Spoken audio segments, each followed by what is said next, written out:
Hey, what it do, y'all? It's your boy YouTube Blue coming back at you again, and it is Hump Day Wednesday. Um, Normally Wednesdays is the Cowboys' day to really start to get into the grind of going into the next week. So as we enter week 4, guys, three games down, Cowboys 3-0. Um, all Everybody in the league is like, oh, the Cowboys aren't that good because they beat a sorry Giants, a sorry Redskins, and definitely a sorry Dolphins team. Now, the true test for the Dallas Cowboys, we know, is coming week 4 against those New Orleans Saints. And we play down in the Superdome. And we know that it's hard to play in the Superdome. The Superdome is definitely one of the hardest stadiums to play in outside of CenturyLink with the Seahawks Stadium. Um, it's a lot. Like the Saints fans are one of the most passionate fans out there. Um, I show a lot of respect and love to those guys down there. They got amazing food down in New Orleans, but they are the enemy. And as we speak, that is going to be a tough test for the Dallas Cowboys. And it's also going to be a tough test for the New Orleans Saints. Before I talk about anything as far as week 4, because again, it's Wednesday. We're not talking about week 3 anymore. We're going into week 4. Now, just a couple of updates on the Cowboys. Now, we know Michael Gallup is still out. He's not ready to practice just yet. Um, Tyrone Crawford, he's still dealing with his little hip issue. Now, I want to tell you guys, and if you guys don't understand about his impact for the Dallas Cowboys, um, look at the first 3 weeks of this year. Now, everybody kept saying, oh, the Dallas Cowboys line hasn't been what they normally have been. They're not getting the rushes. They're not getting a lot of that is you got a lot. Some of you guys don't like Crawford, and some of you guys been trying to get Tyrone Crawford off of this team for a long time. But I will say about Tyrone Crawford is the fact that his ability and what he does in that middle is not seen. There's no stats for what he does. Remember that one technique and the three technique. Their main job is to clog and contain. They line up in between the offensive linemen, and they try to get pressure.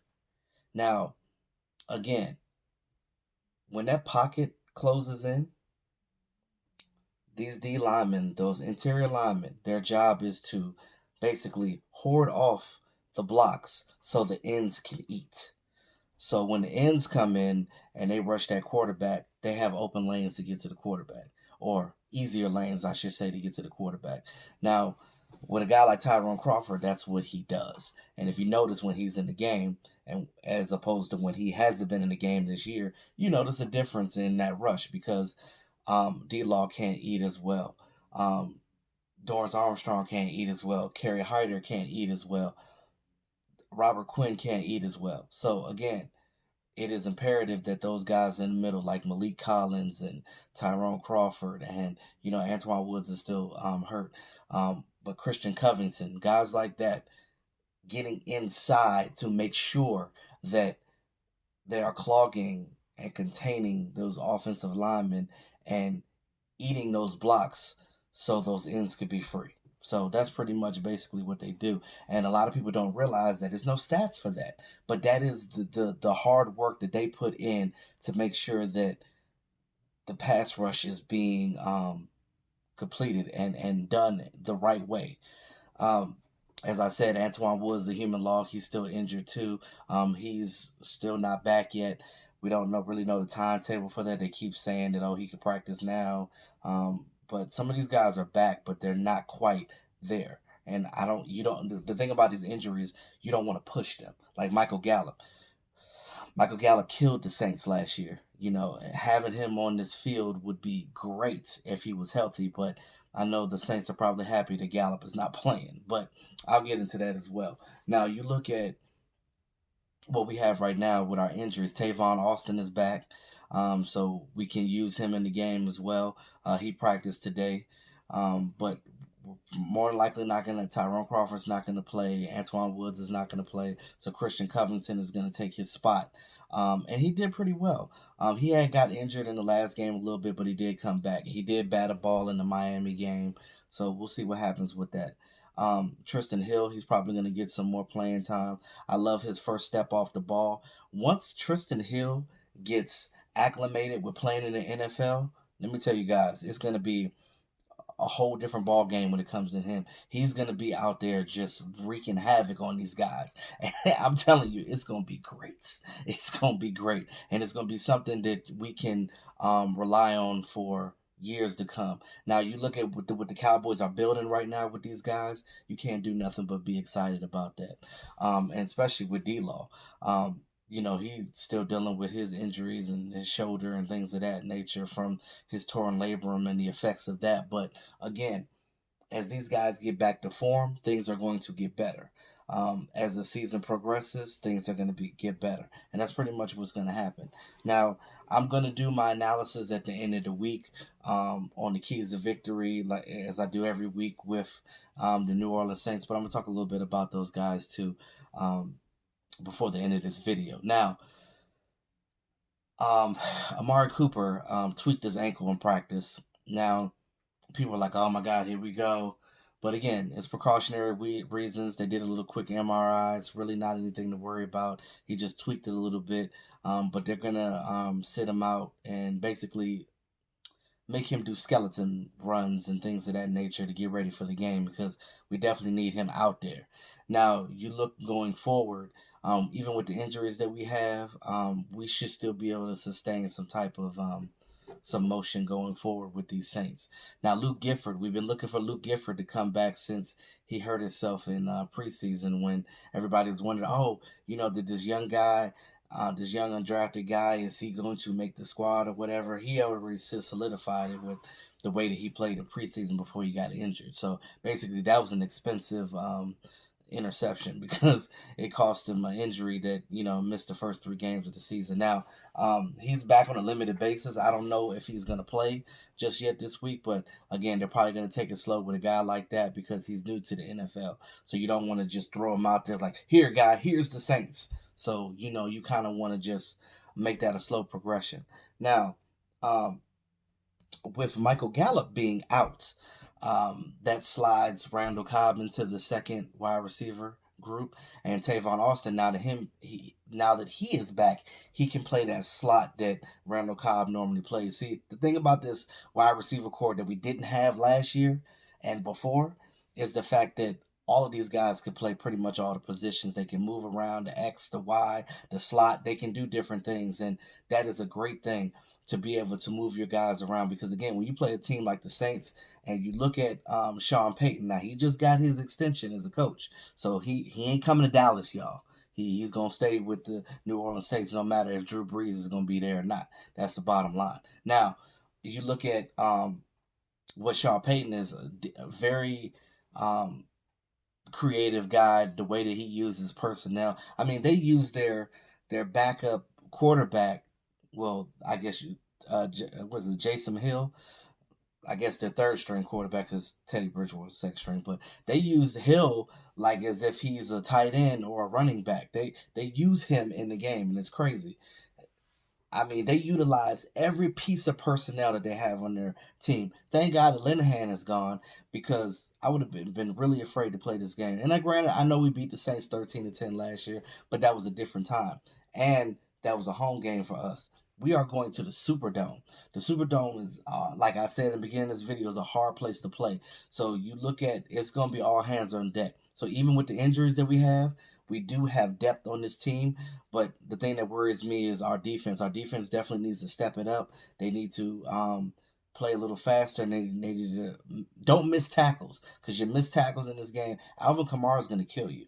You look at how they beat Seattle last week. It was only by like 3 points, and Teddy Bridgewater only threw for 177 yards. When you see 177 yards, you would think that the team would have lost. It was a lot of dinking and dunking and things of that nature, but Teddy Bridgewater with another week to prepare for a team, maybe he might get a little bit acclimated more with his receivers and running backs and things of that nature. So he might show something. But if he's going to throw like that, the Cowboys have to be able to contain. They got to be able to contain Alvin Kamara because Alvin Kamara, they're not gonna put this offense fully on Teddy Bridgewater. They are going to put it on Alvin Kamara.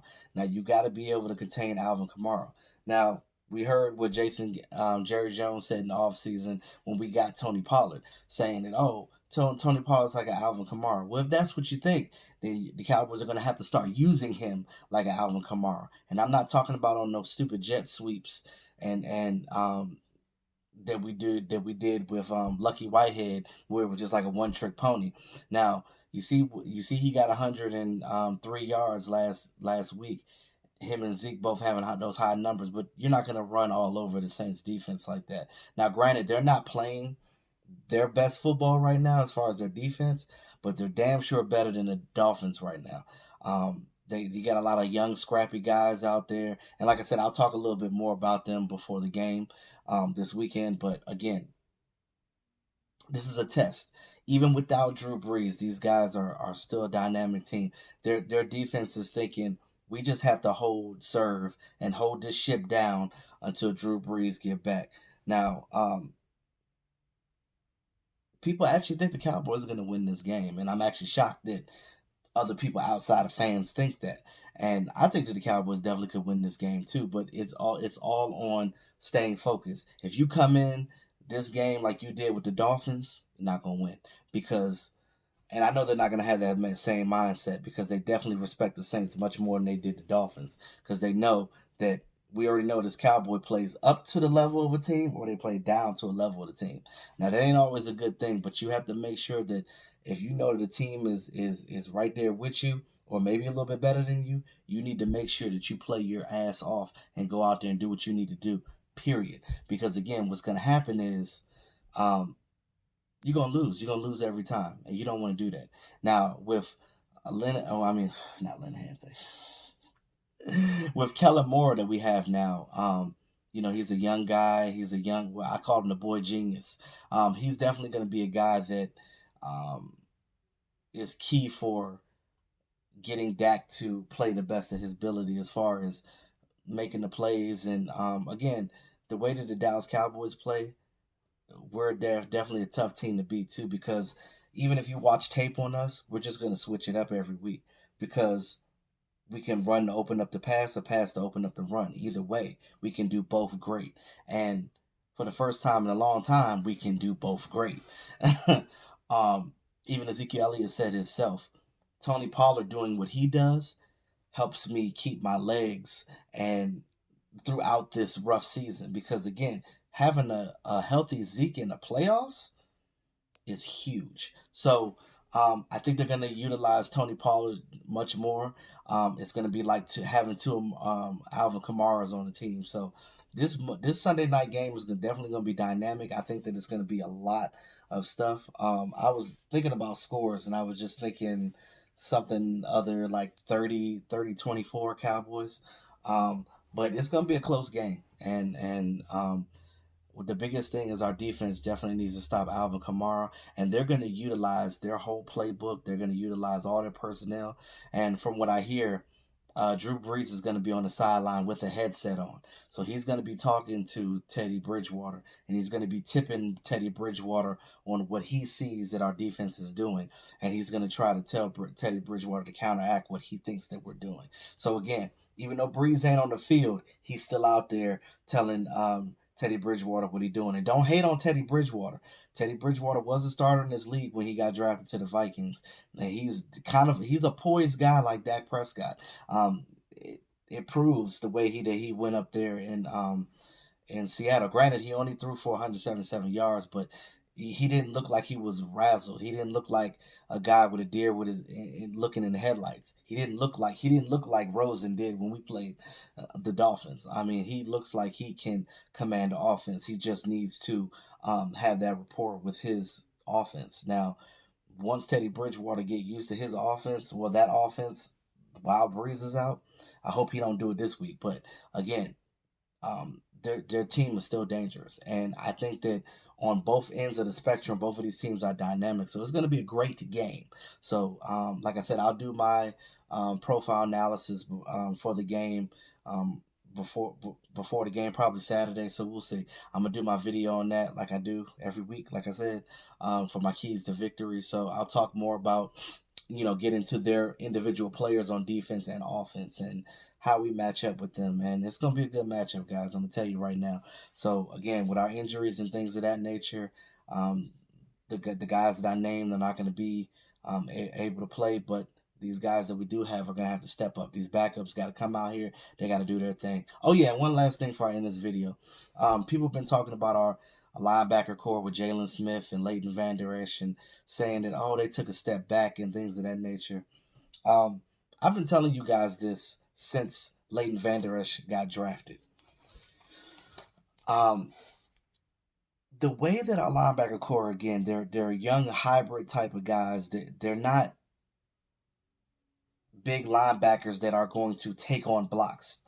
And we already knew. And you look at Leighton Vander Esch tape from Boise State. You look at how he was in college. He's not a guy that takes on offensive linemen. He's not going to take on blocks. If he has to do that, he's not going to play well, and you're going to think he sucks. The way that both of these linebackers are, both Jalen and Leighton Vander Esch, they're the guys that rely on their now.